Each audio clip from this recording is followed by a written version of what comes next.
आता पाहूया मुंबई आणि पुण्यातल्या टॉप 9 बातम्या। डोंबिवलीच्या अमुदान कंपनी स्फोटाच्या चौकशीसाठी समिती स्थापन 5 सदस्यीय समितीची सुरक्षा ऑडिटचा अहवाल सादर करणार। डोंबिवली परिसरातील 25 कंपन्या बंद करण्याच्या नोटीस, एमआयडीसी व प्रदूषण नियंत्रण कार्यालयाकडून नोटीस।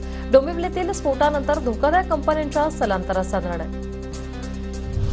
मुंबईत बुधवारपासून 10% पाणी कपात लागू होणार। मुंबई पालिकेकडून ठाणे, भिवंडी, निजामपूर पालिकेसह इतर गावांना केल्या जाणार पाणी पुरवठ्यातही 5 आणि 10% पाणी कपात लागू। मुंबईकर उकाड्याने हैराण। मुंबईत कोरडे तर ठाणे पालघरमध्ये उष्ण दमट वातावरणाची शक्यता, हवामान खात्याचा अंदाज। पिंपरी चिंचवड महापालिकेकडून 60 दिवसात 308 कोटींचा कर वसूल। 30 जूनपर्यंतच्या सवलतींचा लाभ घेऊन कर भरावा, पालिका आयुक्तांचं आवाहन। पुणे शहरात ड्रिंक अँड ड्राईव्हच्या 5 महिन्यात 479 कारवाया, वाहतूक पोलिसांची माहिती। पुण्यात उन्हाचा पारा वाढला। शहरात 42 अंश सेल्सिअस इतक्या उच्चांकी तापमानाची नोंद। जिल्हा रुग्णालयात दररोज 2 ते 3 रुग्ण। बारामतीत भीषण पाणी टंचाई, तालुक्यात 17 गावं आणि 207 वाड्यांना टँकरने पाणी पुरवठा सुरू। पाण्यासाठी नागरिकांची वळवळ।